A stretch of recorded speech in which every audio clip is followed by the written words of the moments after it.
नमस्कार दोस्तों, आज हम बियॉन्ड स्टार्स पर लाए हैं एक नया वीडियो। पृथ्वी का उत्पत्ति, एक अद्वितीय यात्रा। हम इस वीडियो में जानेंगे कैसे पृथ्वी ने अपनी शुरुआत की और कैसे इसने अपने ऊपर बसी जीवन की कहानी शुरू की। हमारी कहानी शुरू होती है सूर्यमंडल से, जहां हम देखेंगे कैसे सूर्य की ऊर्जा ने धरा माता पृथ्वी को जन्म दिया। इस प्रक्रिया में हम सूर्य की तीव्र ऊर्जा और विभिन्न तत्वों के संयमित मिलन की महत्वपूर्ण भूमिका को समझेंगे। इस दौर में हम देखेंगे कैसे धातुएं यानी कच्ची तत्व ने अपनी गैर संरचित रूप से धीरे धीरे धरा माता की अपेक्षा से धारित्रीय गोलक का रूप लिया। हम इस प्रक्रिया को उदाहरणों के साथ समझेंगे और यह समझेंगे कि कैसे इस परिणाम से हमारी पृथ्वी ने अपनी अद्वितीयता और असीम धनी संरचना को प्राप्त किया। इस दौर में हम जानेंगे कैसे पृथ्वी ने अपने ऊपरी वायुमंडल में अभिव्यक्ति को जन्म दिया और उसने पहले जीवन की उत्पत्ति का आरंभ किया। पृथ्वी का निर्माण लगभग 4.6 अरब वर्ष पहले हुआ। यह सब अंतरिक्ष में गैस और धूल के एक बादल से शुरू हुआ जिसे निहारिका कहा जाता है। इस निहारिका में छोटे छोटे कण थे जो गुरुत्वाकर्षण के कारण धीरे धीरे एक साथ आते गए। जैसे जैसे अधिक से अधिक कण टकराते गए,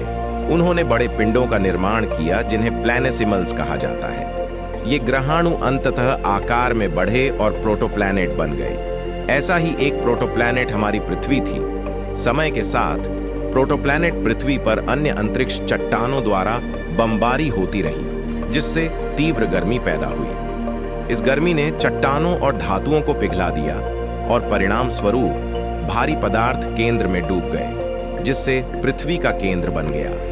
हल्के पदार्थ ऊपर की ओर तैरने लगे और पृथ्वी की पपड़ी का निर्माण किया।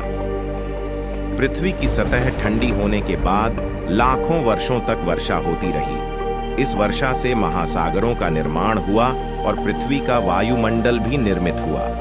वायुमंडल में विभिन्न गैसें जैसे नाइट्रोजन, कार्बन डाइऑक्साइड, जल वाष्प और थोड़ी मात्रा में अन्य गैसें शामिल थीं। पृथ्वी पर जीवन लगभग 3-5 अरब वर्ष पहले इन महासागरों में शुरू हुआ था। जीवन के सरल रूप जैसे एक कोशिकीय जीव, जिन्हें बैक्टीरिया कहा जाता है, सबसे पहले सामने आए। ये जीव पानी में जीवित रहने और प्रजनन करने में सक्षम थे। एक लंबी अवधि में ये सरल जीवन रूप विकसित हुए और अधिक जटिल हो गए। उन्होंने नई विशेषताएं और संरचनाएं विकसित करना शुरू कर दिया, जैसे कि नाभिक वाली कोशिकाएं। इससे शैवाल और अंततः पौधों जैसे अधिक उन्नत जीवों का उदय हुआ।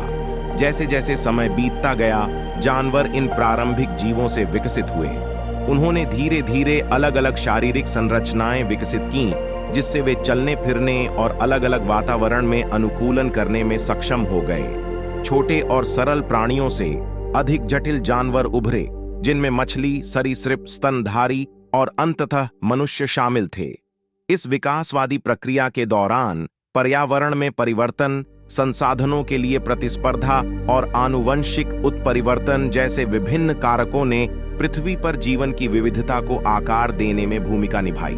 विभिन्न प्रजातियां विकसित हुईं और विभिन्न आवासों के लिए अनुकूलित हुईं, जिससे आज हम जीवन के अविश्वसनीय विविधता को देखते हैं। पृथ्वी का निर्माण गैस और धूल के बादल से हुआ और अरबों वर्षों में यह ग्रहों के निर्माण, विभेदन और महासागरों और वायुमंडल के विकास जैसी प्रक्रियाओं से गुजरी। जीवन महासागरों में शुरू हुआ और अनुकूलन और आनुवंशिक परिवर्तन की प्रक्रिया के माध्यम से धीरे धीरे सरल जीवों से जटिल पौधों और जानवरों तक विकसित हुआ।